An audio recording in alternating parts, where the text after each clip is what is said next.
Congress socialist party राजनीतिक इतिहास में, संसदीय इतिहास में, राजनीतिक आंदोलनों में एक प्रमुख स्थान है। कांग्रेस सोशलिस्ट पार्टी का स्थापना हुआ 17 मई 1934 को अंजुमन इस्लामिया हाल में।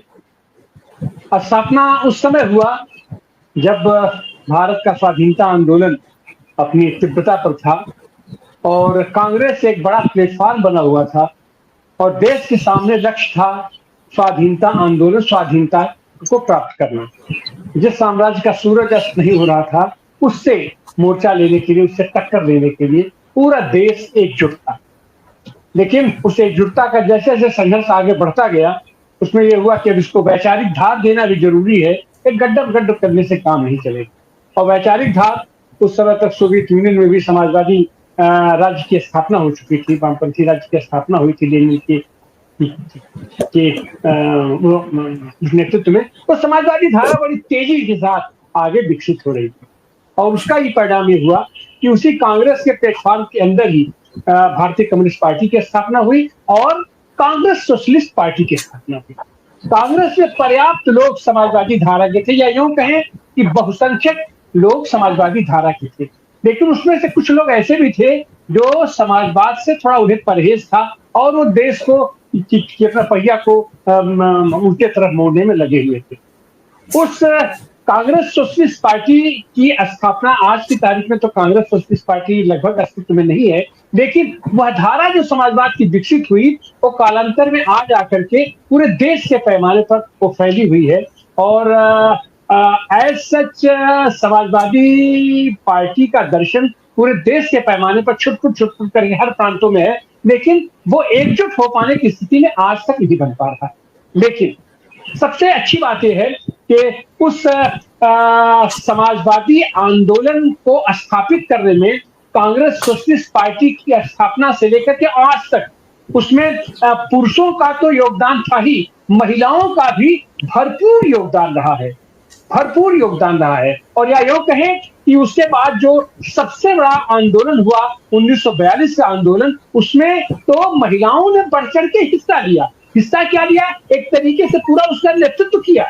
नेतृत्व योग किया कि सारी की सारी लीडरशिप तो गिरफ्तार हो चुकी थी और अरुणा आसफ अली के अपना नेतृत्व में या ये जितने भी अपनी महिला साथी थी, कमला देवी चट्टोपाध्याय रही हूँ और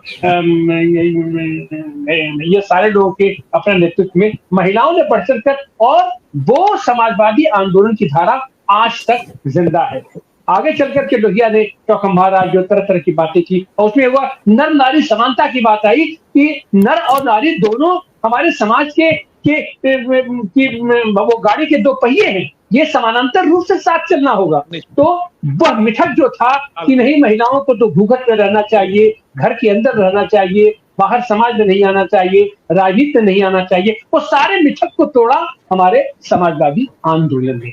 आज हम उसी पर चर्चा करने जा रहे हैं। 90 साल हो गए हमारे कांग्रेस सोशलिस्ट पार्टी की स्थापना के, और उसमें उससे लेकर के आज तक का जो हमारा समाजवादी आंदोलन विकसित हुआ है, उसमें महिलाओं की क्या भूमिका रही है, और उसके संदर्भ में आइए हम अपने पैनल से आपका परिचय कराएं। हमारे साथ वरिष्ठ लेखक, राष्ट्र सेवा दल के ये पूर्व अध्यक्ष सुरेश खैरनाथ जी हैं, आपका स्वागत है, अभिनंदन है। हमारे साथ वरिष्ठ सामाजिक समाजवादी चिंतक राणा जी हैं, राणा यादव जी, आपका भी स्वागत है, अभिनंदन है। हमारे साथ वरिष्ठ राजनीतिक विश्लेषक अरुण कुमार त्रिपाठी जी भी हैं, आपका भी स्वागत, अभिनंदन है। और हमारे साथ है आराधना भार्गव जी हैं, हमारी आज की होस्ट है, आज की होस्ट हैं, आपका भी स्वागत, अभिनंदन है। और हमारे साथ है निशा सिबूरकर जी, आपका भी स्वागत, अभिनंदन है। आगे का संचालन हमारी आराधना भार्गव जी करेंगी और हम चाहेंगे आराधना भार्गव जी आगे का मोर्चा। आराधना भार्गव जी। वादी आंदोलन में महिलाओं की भूमिका 90 साल सोशलिस्ट पार्टी की स्थापना के हो गए हैं और आज ये परिचर्चा इसलिए बहुत सार्थक है कि अभी हम राजनीति का गिरता हुआ स्तर देख रहे हैं, जिसकी हम कोई उपलब्धि नहीं बता सकते, पर हमारी जो समाजवादी विचारधारा की महिलाएं थी, चाहे कमला देवी चट्टोपाध्याय जी की बात करें हम, चाहे सत्यवती जी की बात करें हम, तो इस पर इन्होंने जो समाज के लिए योगदान दिया है, जिसको कि हम आज भी याद करते हैं। और हम देखेंगे प्रमिला दंडवते जी, जिन्होंने कि महिला आरक्षण की बात सबसे पहले संसद में रखने का काम किया। मृणालिनी गौर्य जी को देखेंगे कि जिन्होंने महिला के हर दर्द, हर पीड़ा को समझा और सड़क से लेकर उन्हें लोकसभा तक, ग्राम पंचायत से लेकर लोकसभा तक उन्होंने महिलाओं को, मुद्दों को रखने का काम किया। मैं सबसे पहले हमारी जो वक्ता साथी है, क्योंकि तिवारी जी ने परिचय तो सबसे करवा दिया है, एडवोकेट निशा सुबुरकर जी, मैं उन्हें आमंत्रित करती हूँ। वे महिलाओं को, समाजवादी विचारधारा की महिलाओं को किस दृष्टि से देखती हैं? निशा जी, आप म्यूट हैं। निशा जी, अपना माइक चालू कर लीजिए। जी, फिर म्यूट हो गई। हो गया चालू? हाँ, हो गया। बोलिए, रखिए, आप अपनी बात रखिए। फिर म्यूट हो गई आप फिर म्यूट हो गई, अनम्यूट कीजिए। हाँ जी, बोलिए। अभी आवाज आ रही ना? जी बोलिए। जी जी, आपकी आवाज आ रही है, बोलिए, आप बोलिए। सभी साथियों को प्रणाम, नमस्ते, जिंदाबाद। सबसे पहले ये 90 साल जो संयुक्त सोशलिस्ट पार्टी, जो कांग्रेस सोशलिस्ट पार्टी 1934 में यहाँ महाराष्ट्र के नासिक में स्थापित हुई, उसके 90 साल के लिए मैं आप सबको एक शुभकामना देती हूँ कि जो आंदोलन इस देश में 1934 में शुरू हुआ, उस आंदोलन के आगे लेने की जिम्मेदारी हम सब पे ऊपर है और हम सब मिलके उस जिम्मेदारी को उठाएंगे। आज का जो हमारा विषय है कि महिलाओं का योगदान के बारे में आराधना जी ने अभी शुरुआत में थोड़ा बताया है। और जब हम समाजवादी आंदोलन में, क्योंकि ये जो 1934 से जो समाजवादी आंदोलन शुरू हुआ, उसका एक हिस्सा तो ये था कि जो स्वतंत्रता आंदोलन था, उस स्वतंत्रता आंदोलन का ही ये हिस्सा था। लेकिन जो समाजवादी धारा उस समय हमारे नेता लोग जैसे डॉक्टर राम मनोहर लोहिया और आदि नेता लोग चाहते हैं थे, इसी कारण ये समाजवादी अलग एक हमारा विचारधारा या पार्टी की स्थापना हुई। हम जब सोचते हैं महिला योगदान के बारे में, तो 1934 में ये पार्टी शुरू हो गई।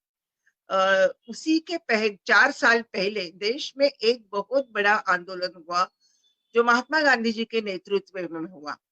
गांधी जी जब से स्वतंत्रता आंदोलन में आए, तब से उनका आग्रह ये था कि ये हमें स्वातंत्र तभी मिलेगा, हमारी सभी लड़ाइयां तभी सफल होगी जब इसमें यहाँ के नीचे तबके वाले सब लोग, दलित, शुद्राति शूद्र, कामगार, किसान और महिलाएं इसमें आएगी, तभी हमारा स्वतंत्रता आंदोलन सफल हो सकता है। और गांधी जी का ये जो आह्वान था, गांधी जी की ये जो भूमिका थी, इसके कारण देश ने एक इतिहास रचाया। और एक महिलाओं का जो 1921 से ही या चंपारण सत्याग्रह से ही महिला इस आंदोलन में आने की शुरुआत हुई। जो 1930 में जो नमक आंदोलन, नमक सत्याग्रह हुआ, दांडी यात्रा हुई, उसमें महिलाओं की जो भागीदारी थी, उस भागीदारी को देख के पूरी दुनिया चकित हो गई थी। पूरी दुनिया को यह मालूम नहीं था कि जो महिलाएं, भारत की महिलाएं घरों में हैं, जिनको एक पत्नी, माँ, बेटी, इसके सिवाय दूसरी भूमिका नहीं थी, पितृसत्ता के पूरे चौकट में अकड़ी हुई इन महिलाओं को मुक्त होने का अवसर इस स्वतंत्रता आंदोलन के ये जो पहली कड़ी थी, तब से मिलने लगा। 1930 के नमक सत्याग्रह के समय इसका एक बहुत बड़ा दर्शन पूरे दुनिया को हुआ।